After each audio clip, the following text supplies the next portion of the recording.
네, 정다로 집사님, 우리 대표에서 기도해 주시겠습니다.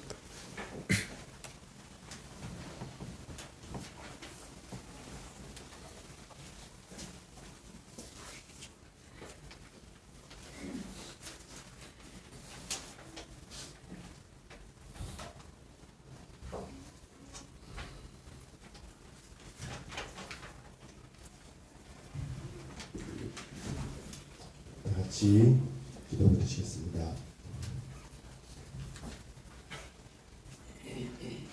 아버지 하나님, 감사합니다. 세상과 다를 바 없는 자를 지목하여 찾으시고 교회로 부르사 선물로 주시는 은혜 안에 있게 하심을 감사드립니다. 사람이 무엇인데 그 모습을 입으시고 목숨으로 후배하신 것을 이해하기가 어렵습니다. 아마 그것이 아버지의 본질 안에 있는 사랑과 공의를 알게 하려는 것인가 하고 조금 짐작할 따름입니다. 끝이 없이 넓은 이 우주도 신기하고 생명이 있는 이 지구도 신기하고 시간과 공간이라는 한계도 신기하고 인생에 태어나서 기거하다가 사라짐도 신기합니다.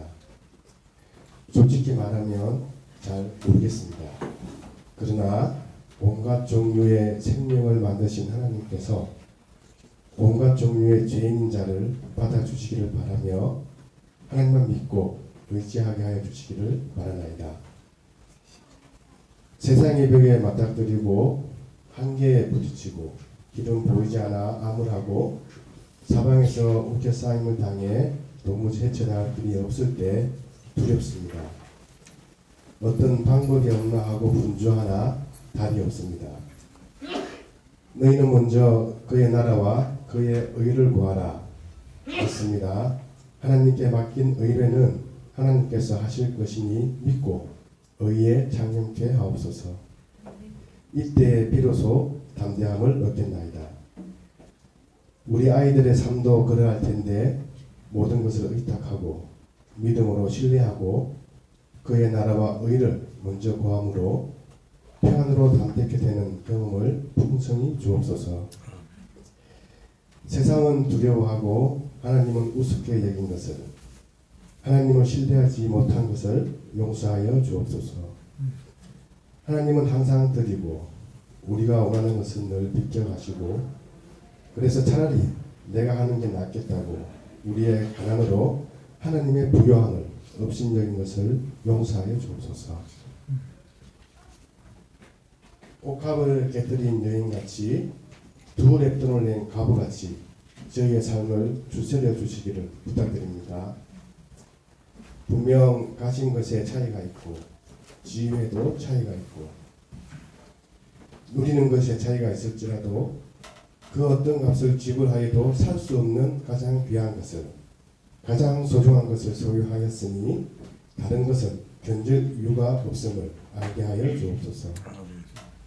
그래서 나의 소유 전부를 팔아서라도 그 값진 것을 얻는 것에 쏟아부을 용기를 허락하여 주옵소서.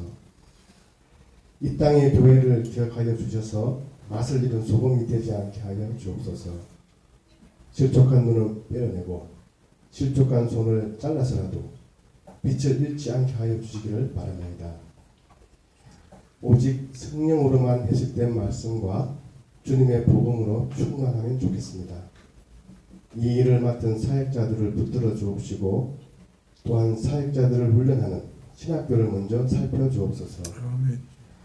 교회 안에서 망하게 되는 일이 일어나지 않기를 간곡히 부탁드립니다. 주님, 저희가 무너뜨린 모든 것, 저희가 파괴해버린 모든 것, 저희가 해쳐놓은 모든 것들을 가지런히 질서 있게 하여 주옵소서. 지난날의 과오와 오늘의 실수는 나도 너를 정죄하지 아니하노니 가서 다시는 죄를 범치 말라 하신 주님의 마음에 던지게 하옵소서.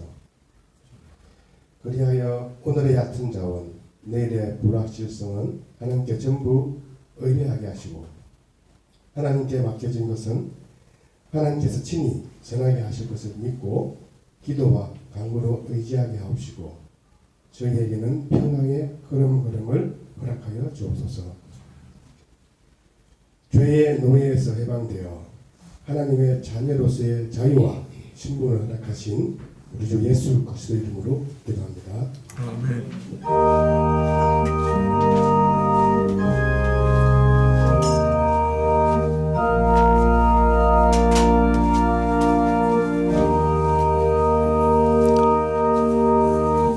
예, 말씀은 욥기 13장 13절부터 14장 22절인데요.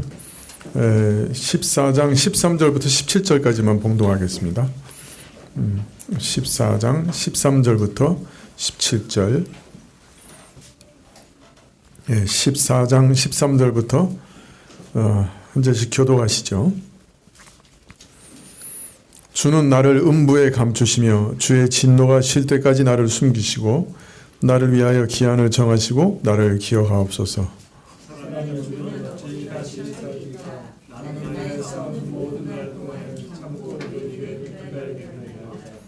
주께서는 나를 부르셨겠고 나는 대답하였겠나이다. 주께서는 주의 손으로 지으신 것을 아껴 보셨겠나이다.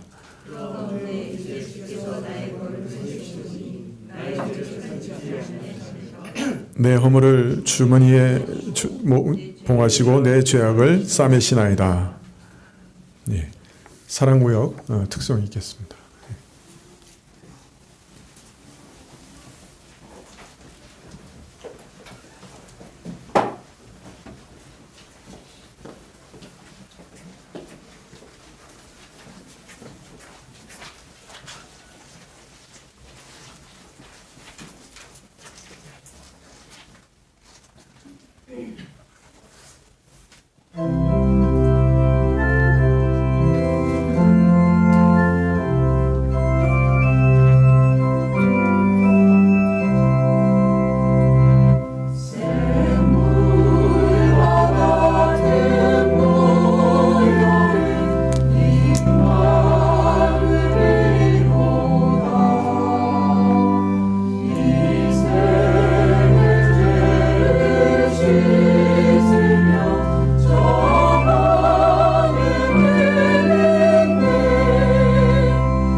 은혜로운 찬양 감사드립니다. 제가 이렇게 늘 한 가지 생각이 있는데 우리 구역들이 따로 모여서 한 구역씩 중창단을 만들면 어떨까? 예, 그런 생각을 좀 자주 하고 있습니다. 예, 우리 지난번 당회에서 이제 우리가 잠깐 모여서 교회 안에서 어떻게 하면 좀 찬양을 활성화할 수 있을까? 이제 그걸 좀 논의를 했었습니다. 우리 청년들도 우리 자녀들에게 좀 찬양을 어떻게 좀 잘 가르칠 수 있으면 좋겠다. 그래서 어떤 분들은 제가 이렇게 찬양을 부르는 거를 굉장히 이렇게 뭐랄까 말씀을 중요시하지 뭐 찬양을 자꾸 부르고 이런 거는 조금 등한히 하는가 아닌가 또 심지어는 싫어하는 거 아닌가 이렇게 오해하시는 분들이 있는데 저 전혀 그렇지 않습니다. 사실 저는 어려울 때는 참 어떤 면에서는 찬양이 저기 얼마나 위로가 되고 힘이 되는지 몰라요. 그래서 우리 자녀들에게도 어떻게든 좀 찬양을 좀 가르쳐 주면 좋겠다 하는 게 제게 간절한 소망입니다. 또 제가 이렇게 뭐 편견을 가지고 있지도 않습니다. 뭐 복음성가는 안 된다. 뭐 그런 생각을 가지고 있지도 않습니다. 왜냐하면 우리 찬송가 중에도 이렇게 좀 합당치 못한 찬송가도 있고요. 복음성가 중에도 어떤 시편을 가사로 해서 아주 좋은 그런 찬양들도 있습니다. 우리 개혁주의자들 중에는 시편 찬양만 불러야 한다 이렇게 생각하는 분들도 계신데요.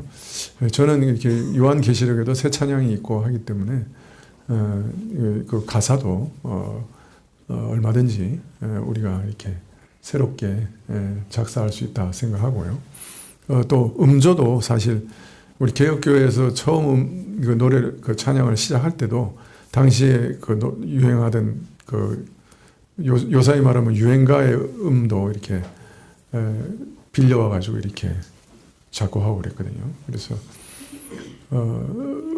음조도 이렇게 뭐 음악의 리듬도 이게 뭐 꼭 무슨 리듬은 하면 안 된다 이런 생각도 없습니다. 그러나 찬양은 굉장히 중요하고 또 우리가 온 마음으로 하나님을 찬양 드릴 때 하나님께서 정말 영광 받으시고 기뻐하신다 이건 믿습니다. 그래서 좀 어떻게든 우리가 청년들도 그렇고 찬양을 활성화할 수 있으면 좋겠다 생각하는데요. 우리 교우들도 좀 이렇게 같이 기도해 주시고 좀 이렇게 우리가 주일날 매우 짧은 시간에 모이지만은 좀 찬양을 좀 잘 할 수 있도록 또 하나님께 힘써 드릴 수 있도록 위해서 기도해 주시면 좋겠습니다. 친구 소발이 욥에게 권면하는 말을 듣고 욥은 또다시 붕괴해서 항변합니다. 너희가 욥 너는 속히 내 죄를 회개하고 책망하라고 책망하고 있는 것은 사실은 하나님의 오르심을 변호하기 위해서 나를 정죄하고 불의하다고 하는 일이다. 하나님께서 내게 이런 혹독한 재앙을 내리시는 일이 정당하기 위해서는 이 재앙의 원인이 나에게 있지 않으면 안 된다. 즉 나에게 죄가 있지 않으면 안 된다 생각해서 하나님을 옳다 하기 위해서 나를 죄인이라고 공박하는 거다. 그러므로 너희가 하는 일은 다 불의한 일이다. 그렇게 항변합니다. 동시에 나 한 사람만 희생시키면 전통적인 인과응보의 교리도 온전히 보존할 수 있을 것이라고 생각하는 것이니 이처럼 너희가 철두철미하게 보응의 원리를 설파하고 집요하게 내게 회개하기를 촉구하는 것은 사실은 하나님이 오르심을 너희 스스로 변호해야 된다고 생각하고 있는 것이고 나를 위해서 이렇게 하는 게 아니고 오히려 나를 무너뜨리는 일이다 이렇게 얘기합니다. 즉 친구들의 의도가 선하지 않다고 지금 비난하고 있는 것이죠. 욥과 세 친구들은 지금 이 땅에 존재하는 여러 문제들 중에도 가장 어렵고 고통스러운 문제라고 할 수 있는 의인의 고난에 이렇게 막다뜨려 있습니다. 사실 이 세상에는 선만 있는 것이 아니고 선과 악이 혼재되어 있죠. 의인이 악인이 받아야 할 형벌을 받고 있으며 반대로 악인은 의인이 받아야 할 복과 형통을 누리고 있습니다. 이처럼 모순된 상황이 이 땅에 지금 존재하고 있는 거예요. 지금 욥과 세 친구는 이 문제 앞에서 씨름하고 있는 것입니다. 그러나 불행하게도 욥의 세 친구들은 마치 안락 의자에 앉아서 하나님의 방법들을 안일하게 고찰하는 자들과 같습니다. 이런 수수께끼와 같은 삶의 실체를 경험해 보지도 또는 깊이 알려고도 하지 않는 자들인 것이죠. 저들은 자신들의 이성과 연구를 통해 하나님의 모든 방법과 길들을 이해할 수 있다고 자만하고 있습니다. 인간의 경험들을 살펴보면 하나님께서 개인의 삶을 어떻게 평가하시는지, 각 개인을 어떻게 평가하시는지 거꾸로 읽어낼 수 있다고 오해하고 있었습니다. 더 나아가 저들은 하나님의 생각이 그분의 행동을 통해서 아주 분명하고 자명하게 나타난다고 생각하고 있었던 것이죠. 그래서 자신들의 지혜로 하나님의 생각을 파악할 수 있다고 생각하고 있는 자들입니다. 그러나 의인의 고난의 문제는 이런 자세로는 파악할 수 없는 것이죠. 교만한 자들에게는 가려져 있는 문제였던 것이죠. 이들은 어떤 면에서 해결할 수 없는 난제 앞에 부딪혀 있었고 그것을 해결하기 위해서 욥을 죄인으로 몰아가는 것 외에는 방법이 없었던 것입니다. 우리가 은연중에 이런 생각을 하잖아요. 어떤 사람이 당하는 일을 보면서 저 사람이 저렇게 잘 되고 뭐든지 번성하는 걸 보니 이제 참 교회 안에서 저 사람은 신앙이 참 좋은 사람인가 보다 이렇게 평가하고, 또 어떤 분이 자꾸 재난을 당하고 거듭거듭 이렇게 환난을 당하면 저 사람은 뭔가 죄가 있으니까 저런 일을 당하지 이렇게 지레짐작하는 것이 우리에게 분명히 있습니다. 근데 욥기는 그것이 잘못되었다고, 그것은 매우 조심스럽게 평가할 일이고 함부로 평가할 수 있는 일이 아니라고 우리에게 가르쳐주고 있어요. 겉으로 드러난 것으로 그 사람의 영적인 상태를 파악할 수 없다고 욥은 지금 말하고 있는 것입니다. 이어서 욥은 친구들과 변론하는 대신에 하나님께 직접적으로 호소하기를 원하는 자신의 의사를 아주 강력하게 피력합니다. 13절에 너희는 잠잠하고 나를 버려두어 말하게 하라. 무슨 일이 임하든지 내가 당하리라. 너희는 잠잠하고 나를 좀 버려두어 하나님께 말하게 하라. 무슨 일이 닥치든지 내가 당할 것이다. 욥은 지금 위험을 무릅쓰고 하나님께 내가 아랠 거다 이렇게 결단하고 있습니다. 14절에 내가 어찌하여 내 살을 내 이로 물고 내 생명을 내 손에 두겠느냐. 참 이런 구절은 이렇게 와닿기 어렵죠. 이 번역이 좀 그렇습니다. 14절에 내가 어찌하여 내 살을 내 이로 물고 내 생명을 내 손에 두겠느냐. 이건 이렇게 이해할 수 있습니다. 내가 무엇 때문에 내 살을 내 이빨로 물겠느냐. 이게 위험 앞에서 내 혀를 물겠느냐. 즉 죽기를 각오하겠느냐. 내 생명을 내 손에 쥐겠느냐. 목숨을 건 모험을 하겠느냐. 내가 이런 무모한 일을 하려고 할 때는 그만한 이유가 있지 않겠느냐. 15절에 그가 나를 죽이시리니 내가 소망이 없노라. 그러나 그의 앞에서 내 행위를 변백하리라. 참으로 하나님께서 나를 죽이신다 하여도 나는 소망을 가지고 그 앞에서 나의 일을 진술하고 시비를 밝히리라.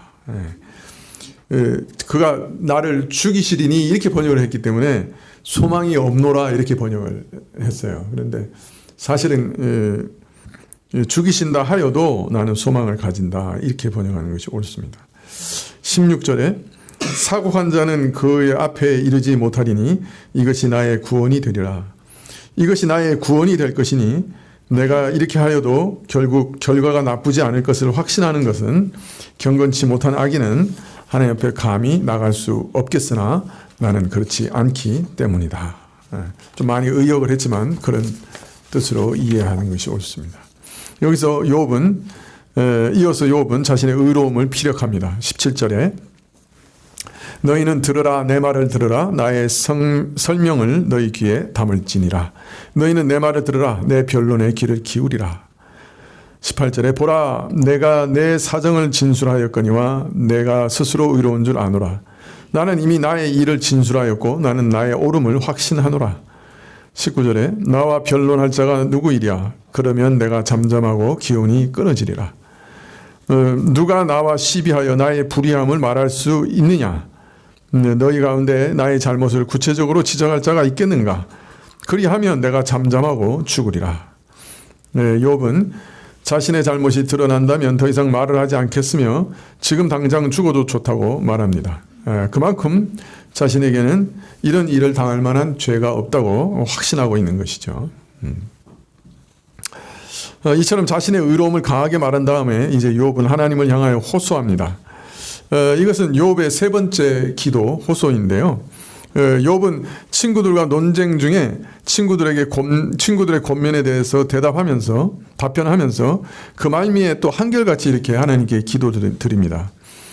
세 번째 소발의 권면에 대한 답변에 이어서 또 이제 욥은 하나님께 기도하기 시작합니다. 20절에 오직 내게 이 두 가지 일을 행하지 마옵소서. 그리하시면 내가 주의 얼굴을 피하여 숨지 아니하오리니. 주여, 내가 이 두 가지 일만은 마옵소서. 내게 그러시면 제가 주 앞에 숨지 아니하겠습니다. 21절에 곧 주의 손을 내게 대지 마옵시며 주의 위엄으로 나를 두렵게 마옵실 것이니이다. 나를 치시는 주의 손을 내게서 거두시고 주의 두려움으로 나를 놀라게 하지 마옵소서. 22절에 그리하시고 주는 나를 부르소서. 내가 대답하리이다. 혹 나로 말씀하게 하옵시고 주는 내게 대답하옵소서. 하나님이 내게 먼저 말씀하옵소서. 그리하면 제가 대답하오리라. 그렇지 않으시면 제가 먼저 말씀드리겠사오니 내게 대답하옵소서. 욥은 사랑하는 하나님과 교통하기를, 하나님이 말씀해 주시기를 간절히 바라고 있는 것이죠. 그리고 또 다시 탄원합니다. 23절에 나의 불법과 죄가 얼마나 많으니까 나의 허물과 죄를 내게 알게 하옵소서. 내 죄가 무엇인지, 내가 무슨 잘못을 저질렀는지 나의 악과 죄를 알게 하소서. 24절에 주께서 어찌하여 얼굴을 가리우시고 나를 주의 대적으로 여기시나이까? 어찌하여 내게서 얼굴을 숨기시며 나를 주의 대적으로 원수로 생각하십니까? 25절에 주께서 어찌하여 날리는 낙엽을 놀래시며 마른 검부를 따르시나이까? 주께서 어찌하여 바람에 날리는 나뭇잎을 놀래시나이까? 마른 쭉정이를 쫓으시나이까? 계속해서 하나님께서 내게 이 일을 행하시는 이유가 무엇입니까? 하고 질문하면서 그 이유를 밝혀주시기를 간절히 호소하고 있는 것이죠. 26절에 주께서 나를 대적하사 괴로운 일을 기록하시며 나로 나의 어려울 때 지은 죄를 받게 하시오며, 어렸을 때 지은 죄를 받게 하시오며, 어찌하여 나에게 고통스러운 일을 판결문에 기록하시고 다하게 하시나이까? 나의 젊은 시절에 지은 죄를, 이전에 잊으셨던 내 젊은 날의 죄를 들추어내시고 이제 그 책임을 물어 제게 이런 쓰디쓴 고통을 당하게 하십니까? 27절에 내 발을 착고에 채우시며 나의 모든 길을 살피사 내 발자취를 한정하시나이다. 주께서 내 발에 착고를 채우시고 내 모든 길을 낱낱이 표하시며 내 발바닥 닿는 자국까지 다 조사하고 계십니다. 28절에 나는 썩은 물건의 후패함 같으며 좀먹은 의복 같으니이다. 그래서 저는 썩을 물건처럼 좀먹은 의복처럼 시들어 갑니다. 하나님께서 일일이 죄를 들춰내시고 참 낱낱이 발자국같이 살피시며 참 죄인을 보시는 것처럼 냉혹한 시선으로 자기를 바라보고 있다. 이렇게 욥은 오해하고 있습니다. 그럴 수밖에 없겠죠. 고통스러운 일들이 아주 연이어 일어나니까, 또 이것은 분명히 하나님께서 행하신 일이 분명하니까, 하나님께서 내게 이렇게 결코 고운 눈으로, 사랑하시는 눈으로 나를 보신다, 이건 상상할 수 없었죠. 하나님께서 냉혹한 시선으로 일일이 나를 추달하시고 죄를 조사하신다, 이렇게 느끼고 있는 것이죠. 자, 이런 하나님의 시선을 느끼면서도 욥은 하나님께 참 긍휼히 여겨주시기를 호소하면서 참 인생이 얼마나 비참합니까? 이런 비참한 인생을 불쌍히 여겨주십시오. 이렇게 호소합니다. 14장 1절에 여인에게서 난 사람은 사는 날이 적고 괴로움이 가득하며 여인에게서 난 자, 즉 인생은 그 사는 날이 하루살이 같이 짧은 데다가 그 짧은 생애마저 갓난과 고통으로 가득 차 있습니다. 앞에서는 인생은 고난을 위해서 났다 그런 말이 있었는데요. 참 인생은 심히 짧고 우리는 고난이 많다 그렇게 고백하고 있습니다. 제가 최근에 이런 글을 하나 읽었는데요. 2차 세계대전이 끝날 무렵에 어떤 분이 쓰신 글이에요. 괴테는 언젠가 노년에 자신의 평생에서 정말로 행복했던 시간을 다 합쳐봐야 한 달이 채 넘지 않을 것이다 라고 했다. 나는 이 비율이 역사 전체에도 적용된다고 믿는다. 다시 말해 행복한 시간들은 피와 눈물의 바다 위에 떠있는 작은 섬과 같다. 세계사 전체가 전쟁 이야기며 계시록에 나오는 말탄 자들의 말발굽 자국으로 가득하다. 이것이 바로 하나님 아버지 없는 인간 세계의 이야기다. 저는 이 글을 읽으면서 이게 정말 전 세계 세계사가 참 피로 얼룩져 있고 고통으로 얼룩져 있다 하는 이분의 글에 좀 어떤 면에서는 동감했습니다.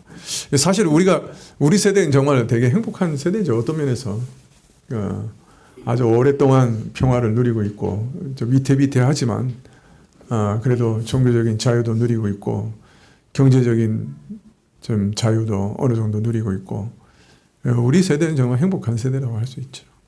그러나 인류 전체의 역사에 봤을 때는 정말 이분 글이 맞는 것 같아요. 참 피와 눈물의 바다 위에 떠 있는 작은 섬 정도로 행복한 시간이 짧다. 참 계시록에 나오는 말탄 자들의 말발굽 자국이 세계 역사 가운데 가득히 찍혀 있다 하는 것이 맞는 말인 것 같아요. 괴테 같은 사람은 자기 긴 인생 중에 행복한 시기를 합쳐보면 한 달 정도 될 것 같다고 그랬는데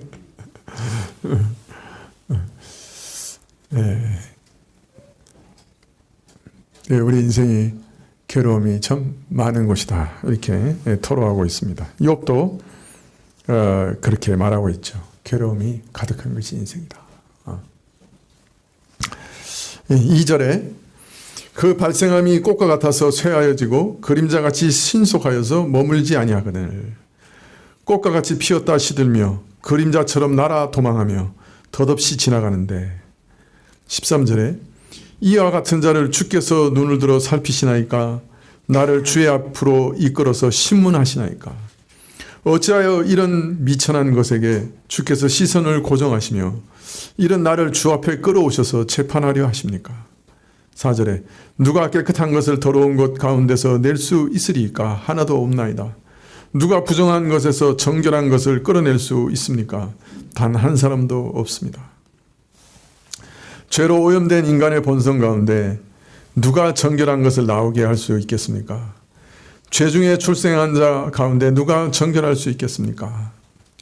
즉 이 말은 욥이 자신을 포함한 모든 인간의 근본적인 부패와 죄악성을 잘 알고 깊이 인식하고 있었다는 것을 말해주고 있습니다. 따라서 그가 말하는 말 중에 여러 번 나는 옳습니다, 나는 의롭습니다 하는 그 말은 자신이 아예 죄가 완전히 없다든지 완전한 의인이라든지 하는 말이 아님을 충분히 알 수 있죠. 다만 이런 재앙을 당할 만한 죄가 자신에게 없고 지금 당하는 재앙이 자신의 죄 때문이 아님을 확신한다 하는 표현일 뿐인 것이죠. 욥 역시 사제의 은총이 필요했고 또 사제의 은총을 경험한 사람이요 또 하나님의 사제의 은총을 구하는 것을 경험한 사람입니다. 다만 이런 사제의 은총에 근거한 하나님과의 관계가 파괴되지 않았음을 이런 관계를 파괴할 만한 범죄가 자신에게 없었음을 막연하게나마 확신하고 있었고 그래서 나는 옳습니다 라고 말하고 있는 것이죠. 자, 욥은 이렇게 자신의 연약함을 고백하면서 다시금 하나님의 긍휼을 호소하고 있습니다. 5절에 그날을 정하셨고 그 달수도 주께 있으므로 그 제한을 정하여 넘어가지 못하게 하셨사온즉 즉 주께서 인생의 날들을 정하시고 그 달수도 정하여 넘을 수 없게 하셨나이다. 여기 다시 또한 하나님의 작정에 대한 교리가 나오죠. 하나님께서 각 인생에 두신 작정을 욥이 인식하고 있었습니다. 인생이 살아갈 날수는 이미 정해져 있고 그 달수도 주께서는 헤아리고 계신다. 주께서는 사람이 더 이상 그 한계를 넘어갈 수 없도록 하셨다. 이렇게 말하고 있습니다. 우리 개혁주의자들은 이걸 믿죠. 하나님의 작정 안에서 우리의 인생의 날수까지도 정해져 있다 하는 것을 믿습니다. 그럼 왜 운동해야 돼요? 왜 운동해야 돼요? 그 날수까지 살려면 운동해야 돼요. 그게 하나님 작정이에요. 무슨 말이에요? 하나님의 먼 원인과 가까운 원인 몇 번 말씀드렸죠. 하나님의 먼 원인은 오묘화 가운데 속해 있는 거예요. 그래서 우리가 알 수 없어요. 그러나 그 먼 원인 가운데 우리가 사는 날이 정해져 있습니다. 근데 가까운 원인들이 있어요. 우리가 열심히 운동해야 되는 거예요. 그게 가까운 원인이에요. 그래서 가까운 원인을 통해서 그날까지 살 수 있는 거예요.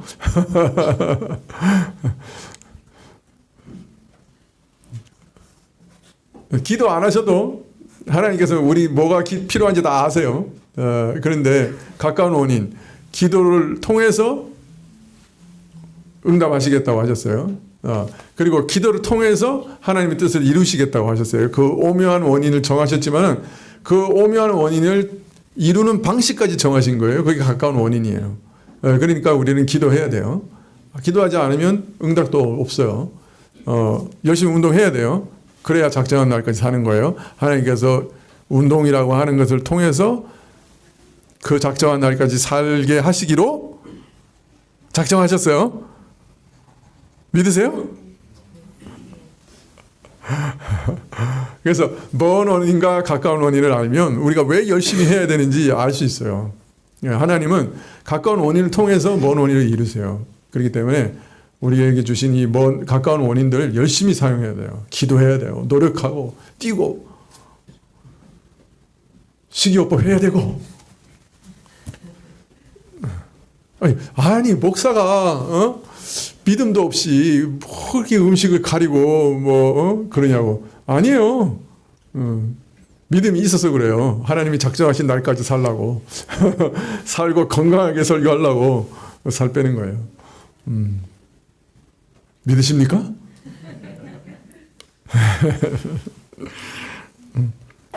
자, 우리는 이렇게 한계 지어져 있는 인생이다. 이렇게 미천한 존재입니다. 이렇게 얘기하면서 6절에 그에게서 눈을 돌이켜 그로 쉬게 하사 품꿈같이 그 날을 마치게 하옵소서. 이제 시선을 거두사 그로 하여금 품꿈처럼 그 날을 마친 후 자유롭게 편히 쉬며 즐거워하게 하옵소서. 7절에 나무는 소망이 있나니 찍힐지라도 다시 우음이 나서 연한 가지가 끊이지 아니하며 나무는 미물이나 소망이 있나이다. 베어진 바 되어도 다시 새롭게 새싹이 그치지 않고 돋아나고 그 가지가 끊임없이 자라며 8절에 그 뿌리가 땅에서 늙고 줄기가 흙에서 죽을지라도 그 뿌리가 땅 속에서 늙으며 구루터기가 흙 속에서 죽을지라도 9절에 물 기운에 우음이 돋고 가지가 발하여 새로 심은 것과 같거니와 물 기운에 다시 싹트며 어린 나무처럼 다시 줄기를 내나이다. 그러나 10절 사람이 죽으면 소멸되다니 그 기운이 끊어진 즉 그가 어디 있느냐. 그러나 대장부라도 죽으면 생기를 상실하며 숨을 거두면 그가 어디 있는가. 이 땅에서 사라지고 맙니다. 11절에 물이 바다에서 줄어지고 하수가 잦아서 마름같이 바닷물이 줄어들거나 하수가 마르는 일이 없는 것처럼 12절 사람이 누우면 다시 일어나지 못하고 하늘이 없어지기까지 눈을 뜨지 못하며 잠을 깨지 못하느니라. 인생은 죽어 묻히면 다시 일어나지 아니하며 하늘이 없어질 때까지는 눈을 뜨지 못하며 잠에서 깨어나지 않는다. 여기 하늘이 없어질 때까지라는 말씀을 많은 성경들이 없어질지라도 라고 이렇게 번역해서 다시 일어나지 못하는 것을 강조하는 말로 번역합니다. 그러나 원어는 분명하게 하늘이 없어질 때까지가 맞습니다. 즉, 이 하늘과 땅이 없어지기까지 오래고 오랜 세월 동안 그는 잠에서 깨어나지 아니하리라. 그러나 하늘이 없어지는 날이 올 것이고 부활이 올 것이다 하는 말입니다. 한번 죽으면 바다나 유브라테스 강 같은 하수가 마르는 일이 없는 것처럼 다시 일어날 수 없지만은 하늘이 없어지는 날이 오면 다시 일어나게 될 것이다. 이렇게 이해하는 것이 옳습니다. 이처럼 죽음의 잠이 매우 오랜 것이요. 제가 죽은 자들의 거처로 향하고 있다는 것을 압니다. 그러나 13절에 주는 나를 음부에 감추시며 주의 진노가 쉴 때까지 나를 숨기시고 나를 위하여 기한을 정하시고 나를 기억하옵소서. 하나님께서 나 욥을 수월에 숨기시며 주의 진노가 지나가기까지 나를 숨기시고 하나님께서 나를 위하여 정하신 때가 되면 나를 기억하여 주옵소서. 욥은 그가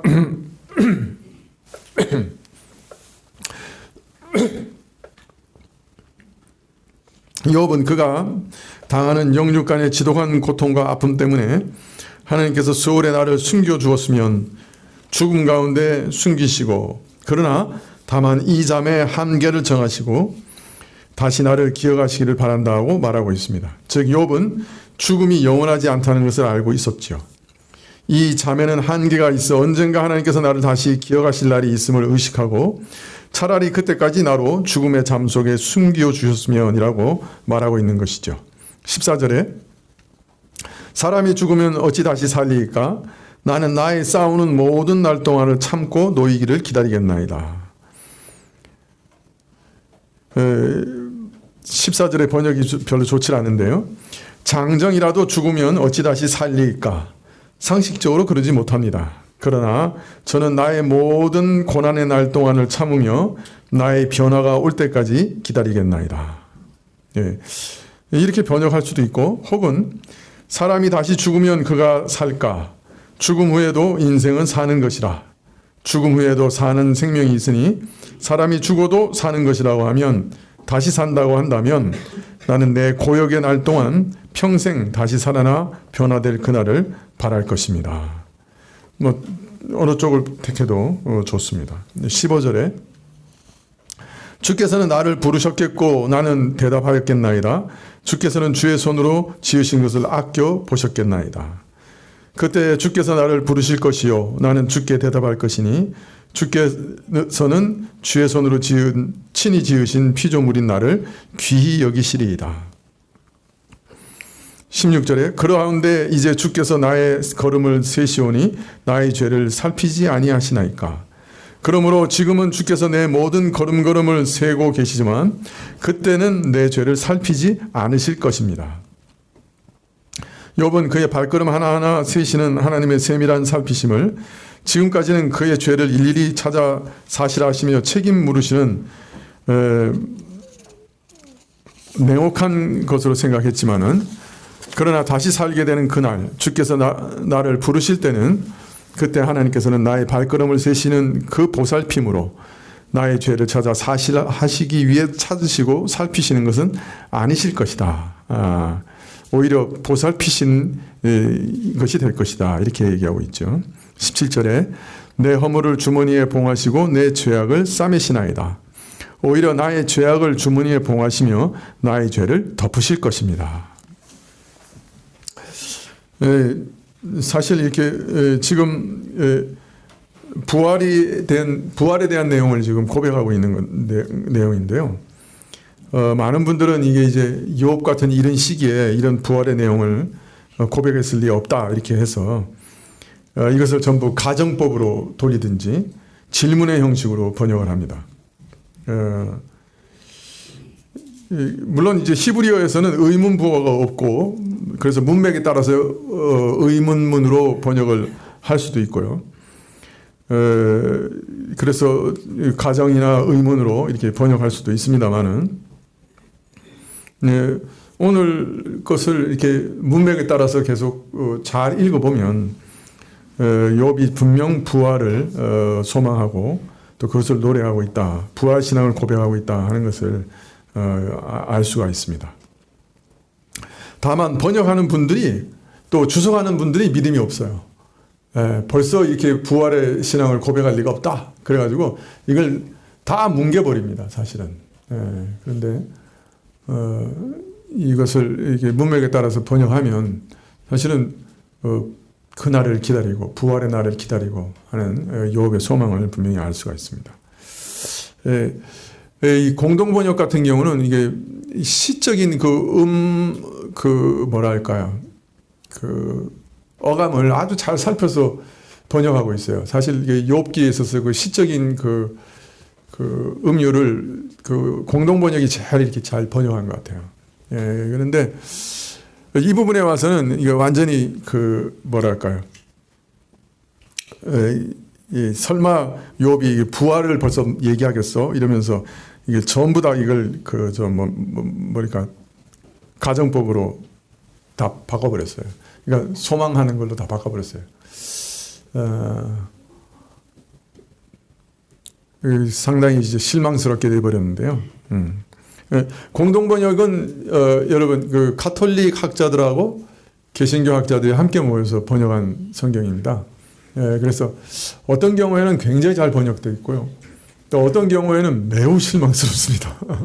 이 가톨릭적인 것들을 또 완전히 배제하기가 어려웠는지 모르겠지만은, 그래서 어떤 경우에는 아주 특출나게 잘 번역을 했는데 또 어떤 경우에는 아주 실망스럽게 번역을 해요.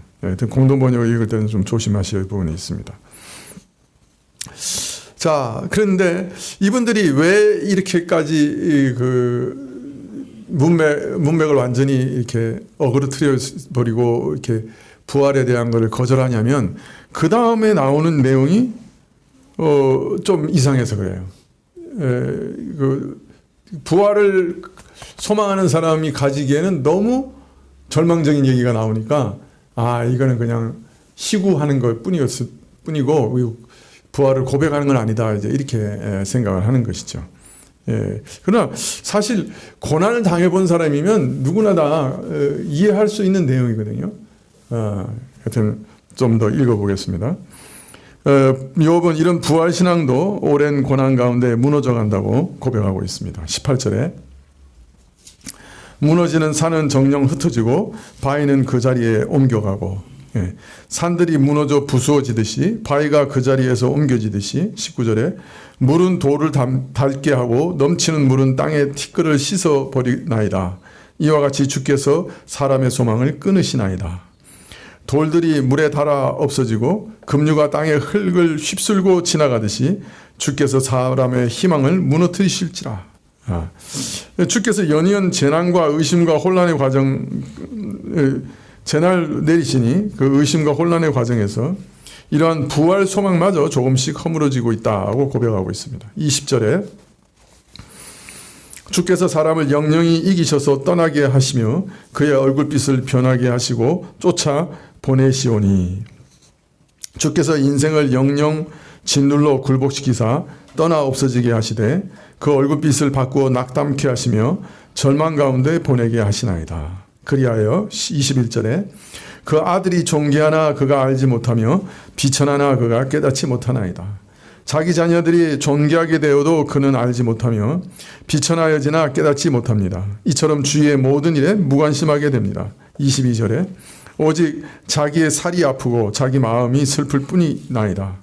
자기의 한 몸의 고통만을 아파하며 자기 한 영혼의 슬픔만을 슬퍼할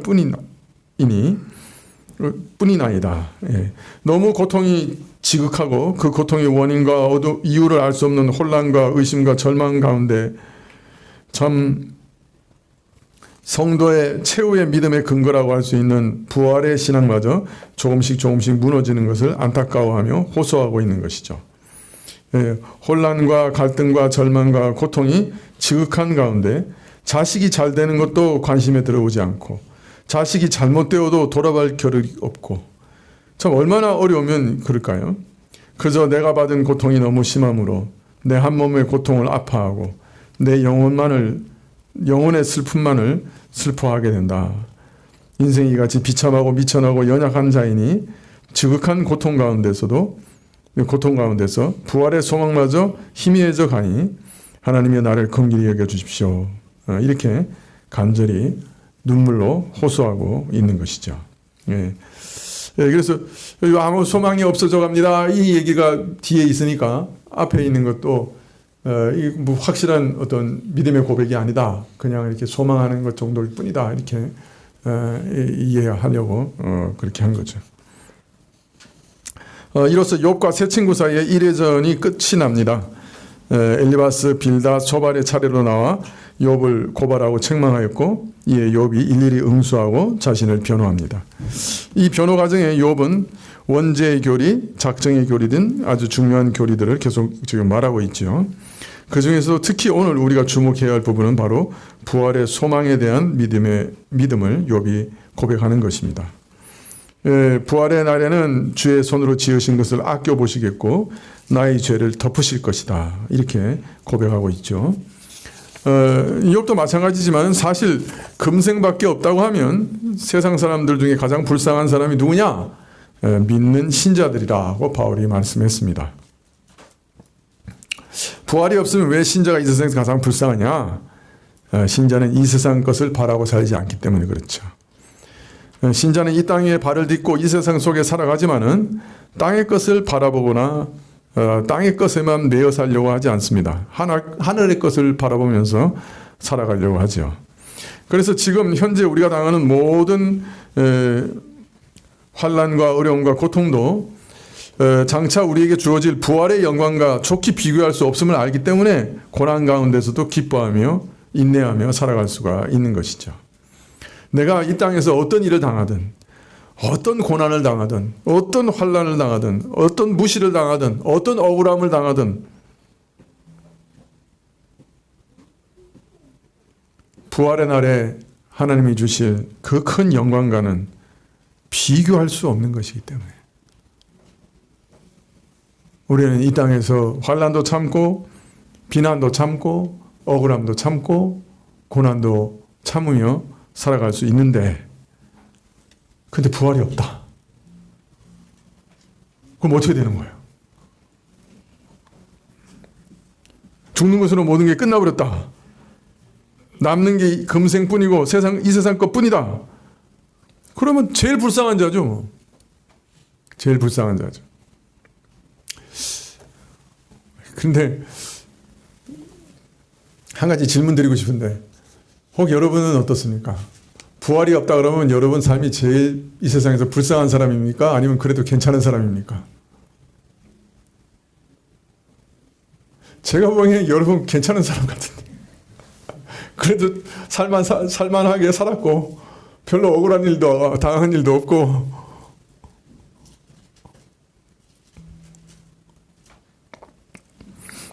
저도 이 말씀을 이렇게 읽으면서 내가 욥처럼 이 부활의 소망이 유일한 것인가? 내가 이 부활의 소망이 없으면 정말 이 세상에서 정말 불쌍한 사람인가? 그런 걸 한번 질문해 봤습니다.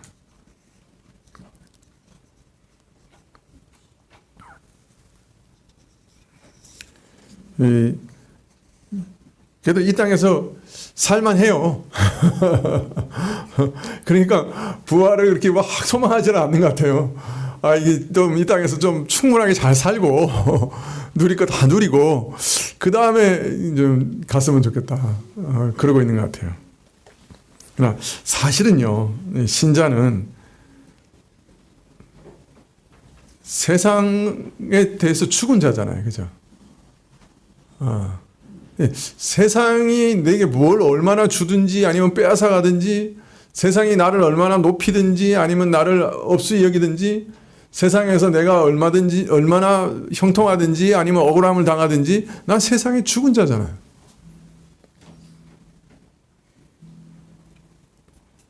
그래서 어떤 면에서는 세상에서 살아가면 살아갈수록 더 부활의 날을 더 사모하고, 또 어떤 면에서는 부활이 없으면 이 세상에서 가장 비참하고 가장 손해보는 자고 가장 불쌍한 자가 되는 것이 어떤 면에서 합당한 삶이라고 할 수 있는 거죠.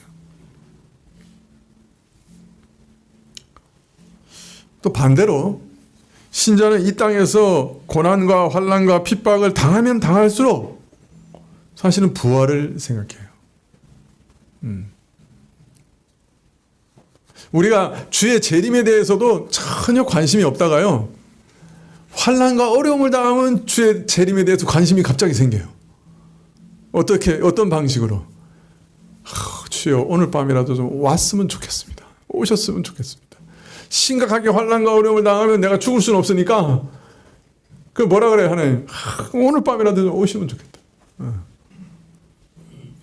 근데 참 이상해요. 우리가 환난과 고난과 어려움을 당하면 당할수록 주의 재림과 부활에 대한 소망이 더 분명해지고 확실해지는 거죠.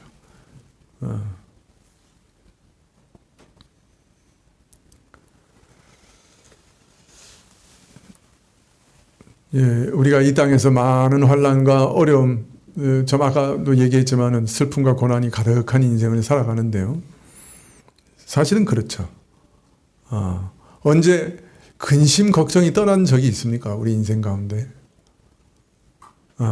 우리 인생 가운데 우리 소원대로 모든 것이 다 이루어집니까? 소원이 안 이루어지는 게 더 많습니까?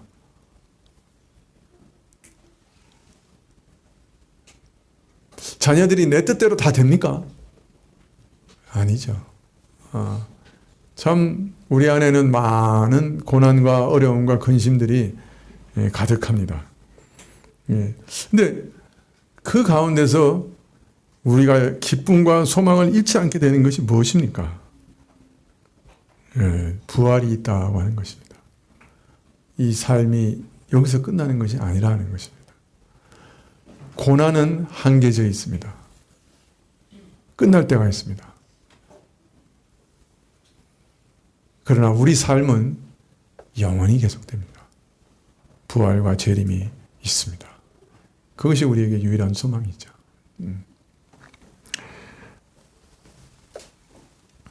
어제 결혼식이 있어가지고 제가 갔었는데 주례 목사님이 아주 재밌는 얘기를 하시더라고요. 하나님이 오래 참으라고 그러셨는데 그 세상 사람들은 오래 참으면 병든다고 한다. 병 생긴다고 그런다. 그래서 내가 오늘 이 두 사람한테 오래 참는 기한을 내가 정해주겠다. 언제까지 참으면 되느냐. 그러면서 말씀하시기를 두 가지 기한을 정해주는데, 첫째, 신자는 죽을 때까지만 참으면 된다. 두 번째, 신자는 재림 때까지만 참으면 된다. 그래서 부부가 서로 참는데, 자, 날 따라하세요. 언제까지 참으면 된다고요? 신랑이 죽을 때까지요. 이제 신부에게 물어볼게요. 또 언제까지요? 신부 음성은 잘 안 들리더라고요. 고난이 많아요. 우리 인생에. 그죠? 정말 고난이 많아요. 근심이 많아요. 두려움도 많아요. 힘들어요. 언제까지 참으면 돼요? 네? 죽을 때까지요. 언제까지 참으면 돼요? 주의 재림 때까지 참으면 됩니다. 욥은 극한 고난 속에서 부활의 소망을 바라보기 시작했죠. 고난은 이상하게 무언가를 만들어내요. 우리 인생 가운데. 그냥 헛되게 지나가는 고난은 없어요. 왜 고난이 우리에게 주어지는 것은 신비예요. 오묘에 속해 있어요. 계속 말씀드리지만. 그런데 분명한 것은 고난이 지나간 자리에는 반드시 뭔가를 남겨요. 우리에게. 그게 신기해요. 욥은 벌써 이제 고난이 지나가면서 부활의 소망이라고 하는 것을 가지기 시작했어요. 부활 때는 내 억울함이 해결되고 그때 하나님이 나에게 죄를 묻지는 않으실 거다. 예, 부활을 바라보기 시작했습니다. 우리가 당하는 모든 고난에 하나님께서 뭔가 귀중한 흔적들을 남기시리라 믿습니다. 자, 그러므로 우리는 고난 가운데서도 어떻게 인내하십시다. 예, 언제까지? 하여튼 제가 꽤 오랫동안 기억이 남을 것 같아요. 그 주례사가 죽을 때까지. 또 하나는 주의 재림 때까지. 예, 참으십시다. 기도하시겠습니다.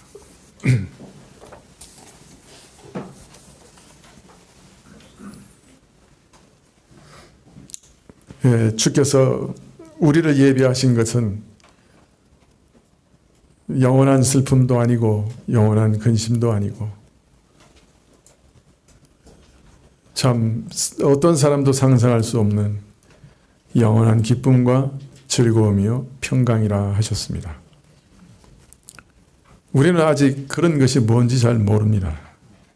늘 불안에 쌓여 있고 늘 근심에 쌓여 있고 안식이 없는 자들입니다. 성령께서 주실 때 잠깐 아주 찰나적으로 누릴 뿐입니다.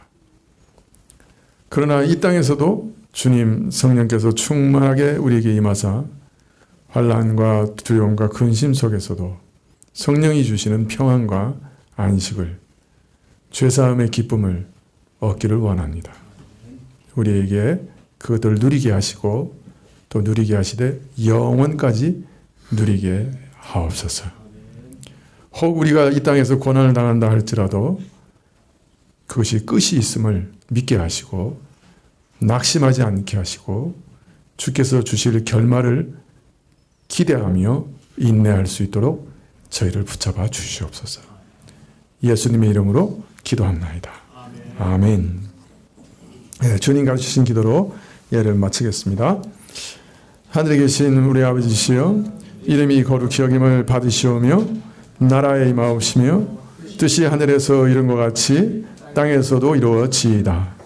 오늘날 우리에게 일용할 양식을 주옵시고 우리가 우리에게 죄 지은 자를 사하여 준 것 같이 우리 죄를 사하여 주옵시고 우리를 시험에 들게 하지 마옵시고 다만 악에서 구하옵소서. 대개 나라와 권세와 영광이 아버지께 영원히 있사옵나이다. 아멘.